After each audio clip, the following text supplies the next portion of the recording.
আসসালামু আলাইকুম, সবাইকে স্বাগতম হিরো প্রো একাডেমিতে। আজকে কি নিয়ে আসলাম ভাইয়া? আজকে নিয়ে আসলাম যে এসএসসি ব্যাচ 2027 2028 যারা আছো তাদের জন্য কি ম্যাথ চ্যাপ্টার 8 অর্থাৎ কি ভাইয়া বৃত্ত নিয়ে কিছু কনসেপ্ট ক্লিয়ার করবো, আর যে ট্রিক্স আছে এগুলো অ্যাপ্লাই করে আমি কিছু এমসিকিউ সলভ করা দেখাবো, ঠিক আছে? তাহলে কি ভাইয়া শুরু করা যাক। ভাই আজকের ক্লাস কি হবে? কাপা কাপি, ওকে? তাহলে কি ভাইয়া, যে একটা র্যান্ডম আছে সার্কেল, এটা থেকে কি বলছে ভাইয়া, যে 5 সেন্টিমিটার কি দেয়া আছে ভাইয়া?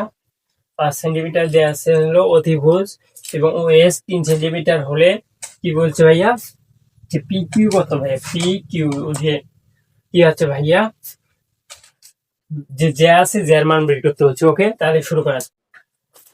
এখানে কি ভাইয়া, এটা কি ত্রিভুজ? এটা হচ্ছে সমকোণী ত্রিভুজ। এখানে যে ত্রিভুজ হবে এটা হবে সমকোণী ত্রিভুজ, মানে দুইটা সমান সমান ত্রিভুজ। ওকে, তাহলে কি ভাইয়া, যে এখানে কি বের করতে হবে? অতিভুজ দেওয়া আছে, লম্ব দেওয়া আছে, এখান থেকে একে ভূমি বের করে নি, ঠিক আছে? ভূমি কি ভাইয়া, যে ডাইরেক্ট যে পিথাগোরাসের সূত্র আছে ওইটা আমরা অ্যাপ্লাই করবো। ওকে ভাইয়া, পিথাগোরাসের সূত্র ভূমি লিখলাম ডাইরেক্ট।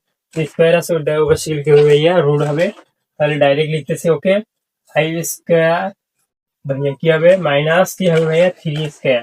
তাহলে স্কোয়ার আছে ওইটা হবে কি ভাইয়া, রুট, সরাসরি লিখলাম। ওকে, তাহলে কত হচ্ছে ভাইয়া এখানে? কেন হচ্ছে মোটামুটি হচ্ছে √16। তাহলে কত হচ্ছে ভাইয়া, 4। অর্থাৎ কি এটা হচ্ছে পিএস এর মান কত ভাইয়া, 4। এখানে যে পেঁয়াজটা আছে ভাইয়া এটা এখন ধরতে হবে। ওকে, তাহলে কি বলছে এখানে, পি কিউ ভাইয়া পুরোটা দৈর্ঘ্য চাইছে, অর্ধেক না, এটা কিন্তু সমান সমান, তাহলে এটা দিতে হবে দ্বিগুণ। তাহলে 4 এর দ্বিগুণ করলে কত হবে ভাইয়া, 8। কি ভাইয়া, 8 সেন্টিমিটার। ওকে, এখন আমরা কি করব, যে একটি ত্রিভুজে কয়টি বহির্বৃত্ত অঙ্কন করা যায় ভাইয়া, এটা দেখো। তাইলে একটি কি ভাইয়া, এটা হচ্ছে একটা ত্রিভুজ।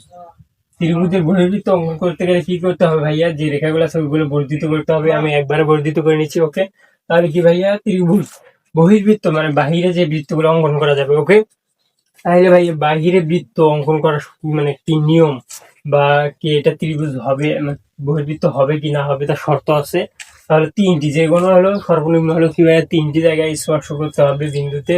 সেজন্য কি ভাইয়া, যে দেখো এখানে একটা হবে ত্রিভুজ, এখানে একটা হবে, এখানে একটা হবে, মানে 3 জায়গায় স্পর্শ করতে হবে। কিন্তু বাকি যে স্পেস গুলো আছে, ফাঁকা গুলো আছে, গেলে এগুলোতে কি হবে, 2 জায়গায় স্পর্শ করবে, এই কারণে এগুলো ত্রিভুজ, বহির্বৃত্ত হবে না। তাহলে কয়টি হবে ভাইয়া, মাত্র 3টি হবে ভাইয়া, মাত্র 3টি কি হবে ভাইয়া, বহির্বৃত্ত। ওকে, তাহলে আজকের ক্লাস এই পর্যন্ত ভাইয়া। আমার যে চ্যানেলটি আছে এটা সাবস্ক্রাইব করবেন। ওকে।